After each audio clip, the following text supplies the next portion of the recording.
RK's Guyana Free Media presents for human development and national development this message.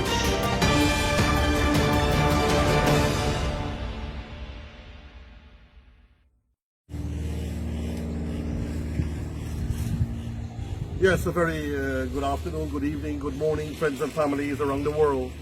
Your friend, your brother Haji, brother Dr. Roshan Khan, brother Roshan Khan, Haji Roshan Khan, with all my love and blessings to you, one and all. I'm just reminding you, please wear your masks. Those of you who don't have masks, I want to remind you before I speak on the substantial topic here today, which has to do with elections 2020, part 17. We can take those of us who don't have a mask. We feel in Guyana we have to have an imported mask. Well, I was taught in the 60s and 70s to learn when you don't have, to make do. When things were banned, when things were attempts were being made to make us self-sufficient and to learn to be local and so on. And I was one of those persons who actually embraced the be local, the buy local campaign. I did then and I still do today. You take one of this hand towel, you can cut it in two and you can make a mask. You can cut it in four and make a mask. You can take a big towel and you can get 24 masks. I just measured it and showed it in another expose or discussion. But I'm just trying to tell you, I have my mask, and if you don't have, you can put bounty with a string around it, a bounty tissue, or two, you double it, or you can put a piece of towel, you don't have elastic, you can put a rubber band, or you can get a string and tie it. Simple as that. Hindus, Muslims, everybody have a scarf. President Donald Trump was right. We can take our scarf and and there we go. And they would make mockery of Muslims, you know, for this. Our women especially. The men are also supposed to wear it. Especially in the deserts, but okay, good. Going now to the substantial point. It was interesting to note, friends and families, that they had a meeting on Thursday having to do with the way forward and the count or the recount for the elections 2020, which is in limbo, in which people are not acknowledging who have won the elections. I don't want to concede defeat, obviously, and in which there was obvious manipulation in Region 4, and in which a regional officer, and I'll call his name, Mr. Mingo, created fictitious numbers, and apparently he was a magician, putting out numbers out of the blues and tried to make a false declaration. This is now accepted internationally, except for a small group here in Guyana. Even the bulk of their people have agreed and accepted that they have lost the elections. But they keep on telling people that they have won. And you don't tell people you have won elections when you know you have lost, or you're creating social and national chaos which could turn out to be violent. So, friends and families,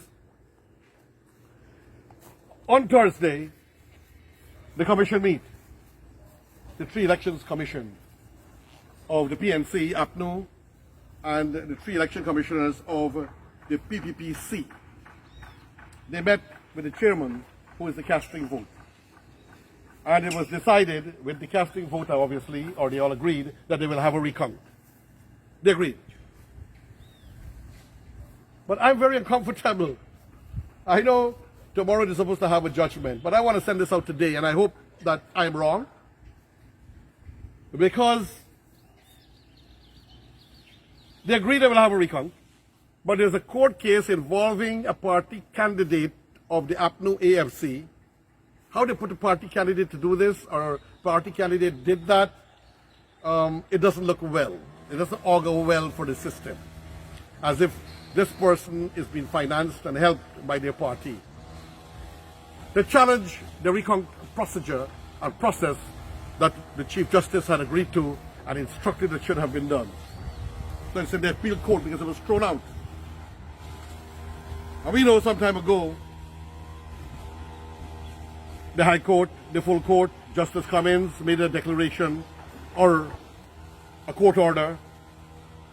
Then it went to the Court of Appeal, and the Court of Appeal made a judgment. Rishi Thakur, a very wise judge, refused to vote with them, and the two had the victor. So they judged against the motion, and it ended up at the Caribbean Court of Justice. Shame. And when it went there now, Guyana looked shame. Our judges looked embarrassed, in my opinion. Questionable, because the court decided that the hiring of the then Mr. Patterson, Justice Patterson, who was appointed unilaterally by the President, David Arthur Granger, as the chairman of GCOM, was wrong, amongst other things. So our judges was put in an embarrassing situation, and for decades to come, for generations to come, for hundreds and hundreds of years to come, friends and families, students will be studying cases, lawyers will be studying cases, they'll be referring, this judge did that, and that judge did that, and this lawyer presented this, and that lawyer presented that. I am no exponent in law, but I listen and I learn. I did have to do some pre-law and so on, but that is neither here nor there in my police science studies. However, what is worrying to me is that tomorrow they might get a judgment. I'm surprised at at least the three and the chairman, unless, that the three of the PPP and their handlers and their supporters and their party leaders didn't realize that something seems clandestine afoot. And I shared my opinion, and some people be annoyed at me. I'm sorry if you're annoyed at me. I have no favorite party. I really am an independent person, but I can't stand and see wrong. And I don't know what is race. It does not exist for me. Friends and families, brothers and sisters around the world. And Guyana. And the count or recount cannot be solidified or ensured and cannot be done unless the completion of this court case. Friends and families, that's my point. It hinges now the GCOM decision to count, whether they're going to count depending on the court outcome. So if the outcome of the court decides against the recount, what? Straight to the court, to the Caribbean Court of Justice, the CCJ, straight there again. More weeks, more months, more international and Caribbean particular disgrace and shame where we are looked upon as a pariah, as an international disgrace that is a nation in total degradation. I'm no politician. I don't know what it's like to be a politician, but I'm a patriot of my country, and I cannot stand and watch or sit and watch people doing blatant wrong things in this country. I will have to speak, and I'll have to speak the truth. So it goes to the Caribbean Court of Justice, and then again they found that our local Court of Appeal messed up again. What a shame it will be for us. They should come to an understanding, end this for once and for all. They should have asked, the APNU should have asked or instructed their candidate, Yulita Moore, withdraw the case. Yulita Moore could have been told to withdraw the case. And you know what? Where does Yulita Moore get all this money from? They need a commission and inquiry. Is this money coming from government coffers? Not government, taxpayers' coffers, I beg your pardon. How much is being used? What is being filtered? We need to know what kind of monies are being abused from our consolidated fund or other funds to finance these kinds of high-powered lawyers. Because if it's a personal thing, that person must pay. If it's a private thing, that person must pay. If it's a party thing, that party must pay. If it's the governing party. These are some of the things that we have to look at in the future. I'm very disappointed, I'm pained, and I'm appalled if the opposition commissioners didn't realize they were being taken for a big ride. And I will not be surprised if their lawyers already suspect something and are putting the points and the pieces together. Because they will continue to try to ride power for as long as possible. Look, I must recognize the PPPC. When they lost the election, the president, then Donald Ramotar, went on what you call prorogue. But he got condemnations from around the world, and then he decided they don't want no destruction by sanctions against Guyana or themselves, so they decided they went to the election, and they accept the reality, and they handed over. When the election was done, they handed over. It was prorogued for a while, and then went to the election, and after criticism, the election was done. The party won on the questionable circumstances. The ROs didn't want to allow recounts, which is to suspect skullduggery, but they handed over the power. So what is the problem? Yes, friends and families, and I was saying, whoever wins the election just wins the election.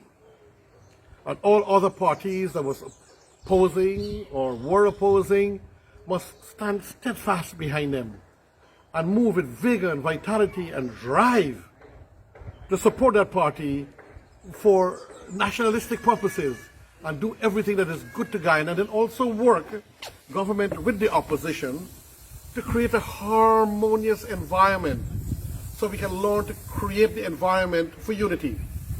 One cannot light a light bulb, flick a light bulb switch and get unity, and flick it off and then unity gone.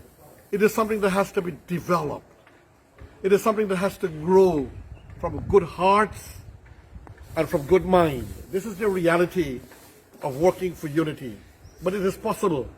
The sad thing is, when these guys, these political powerhouses get into power, they forget these things called unity. They forget working for the goodness of Guyana.